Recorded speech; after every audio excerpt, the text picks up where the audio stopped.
स्वागत है आपका अपने चैनल घोस्ट वर्ल्ड में।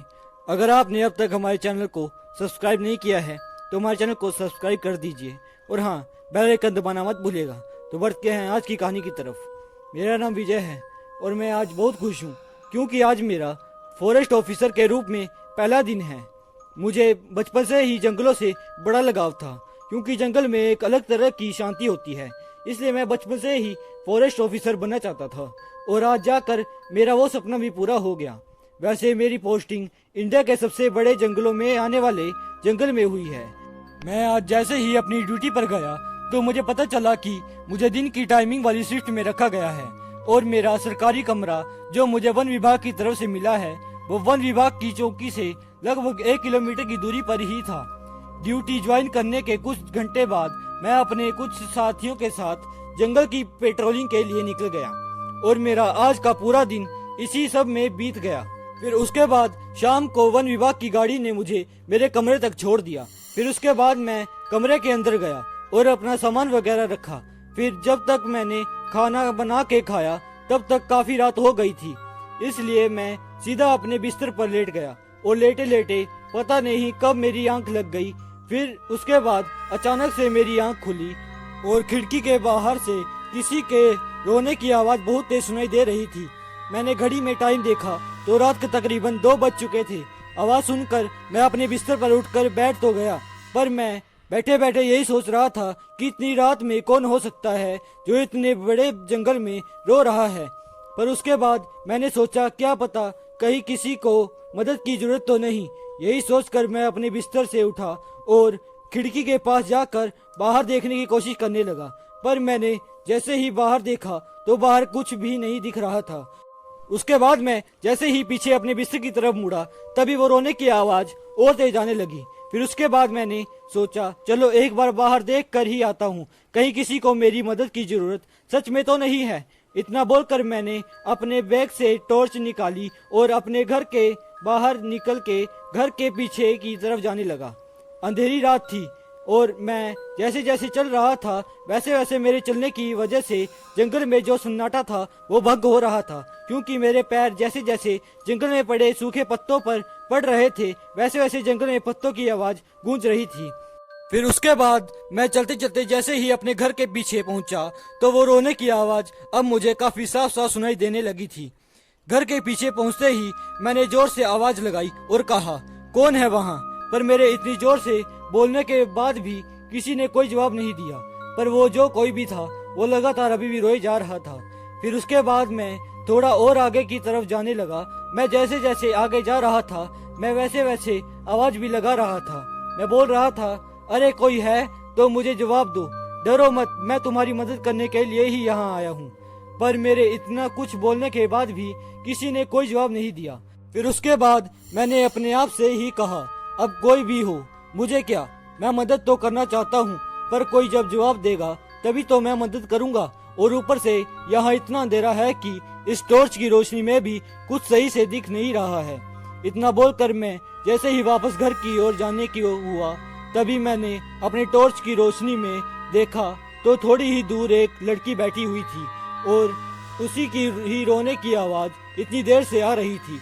उसे देखने के बाद मैंने उसे पहले वही से खड़े खड़े आवाज लगाई और जोर से कहा कौन है आप और क्या हुआ है आपको। मेरे इतना बोलने के बाद भी उस लड़की ने अपना सर ऊपर करके मेरी तरफ देखा।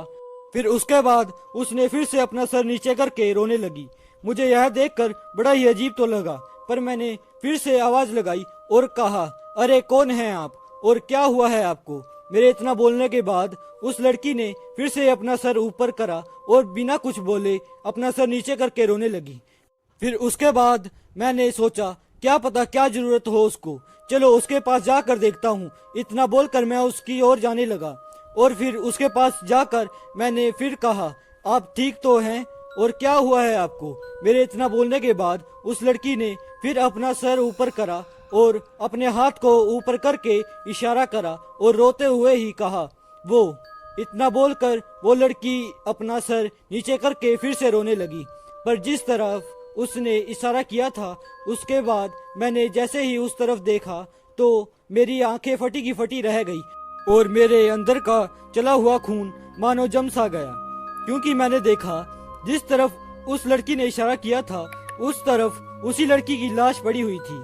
यह देखकर तो मेरे हाथ पैर डर के मारे कांपने लगे थे।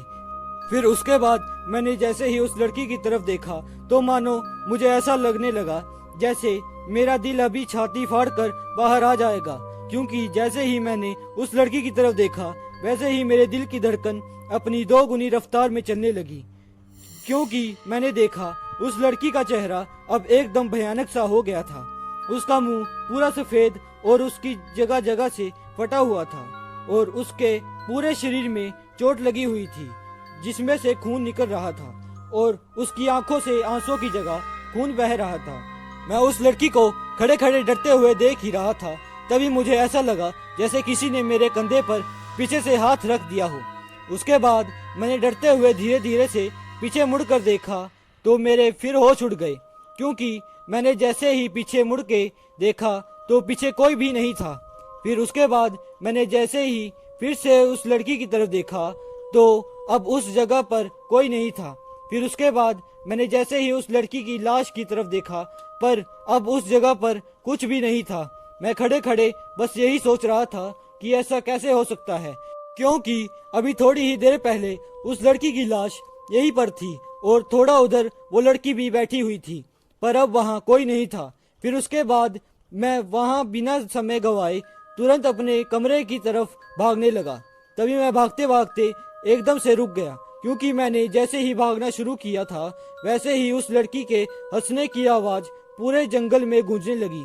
मैं डर के मारे एक ही जगह पर खड़े होकर इधर उधर देखने लगा, पर मुझे वहाँ आसपास कोई नजर नहीं आ रहा था और मैं यही सोच रहा था कि मैं आज यह कौन सी मुसीबत में फंस गया।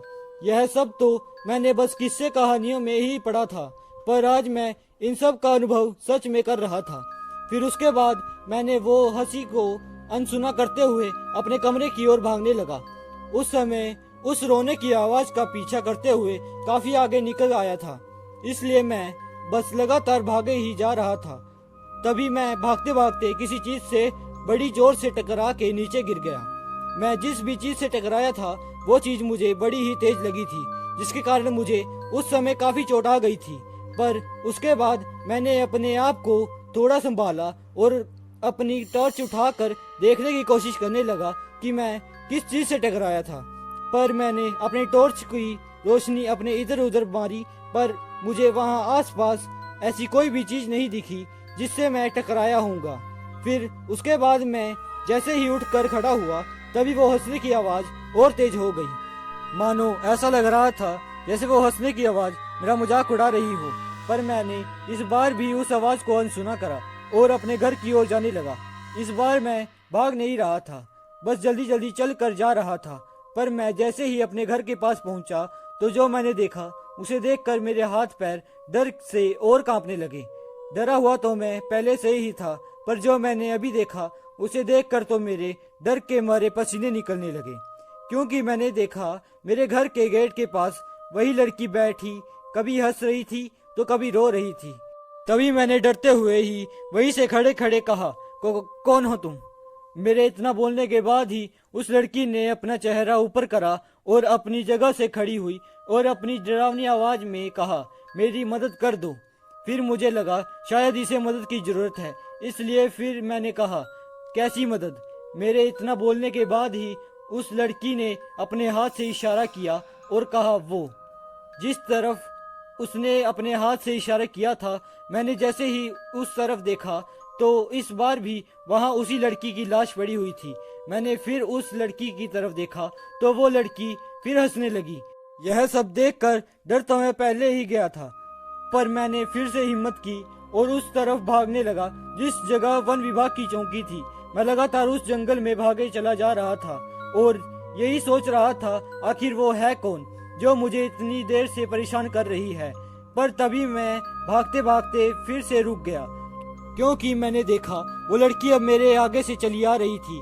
मैं डरा हुआ तो जरूर था, पर मैंने उस समय हार नहीं मानी थी, इसलिए मैं तुरंत पीछे की तरफ मुड़ा और अपने सरकारी कमरे की तरफ भागने लगा। मैं भागता भागता जैसे ही अपने सरकारी कमरे के पास पहुंचा तो मैंने देखा वो लड़की अब मेरे घर के गेट के पास खड़ी हुई थी।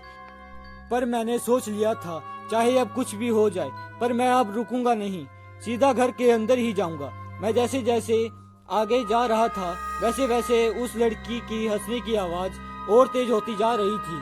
पर मैं जैसे ही उस लड़की के एकदम पास पहुंचा तो वो लड़की एकदम से गायब हो गई।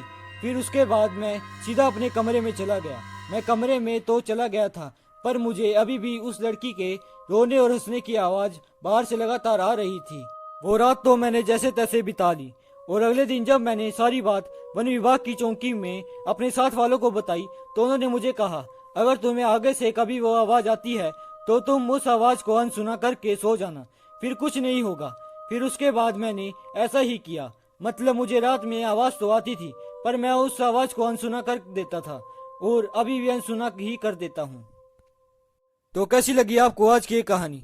अगर अच्छी लगी हो तो हमारी वीडियो को लाइक करना मत भूलिएगा, और चैनल को सब्सक्राइब कर दीजिए ताकि हमारी आने वाली वीडियोस की नोटिफिकेशन आप तक पहुंची रहे।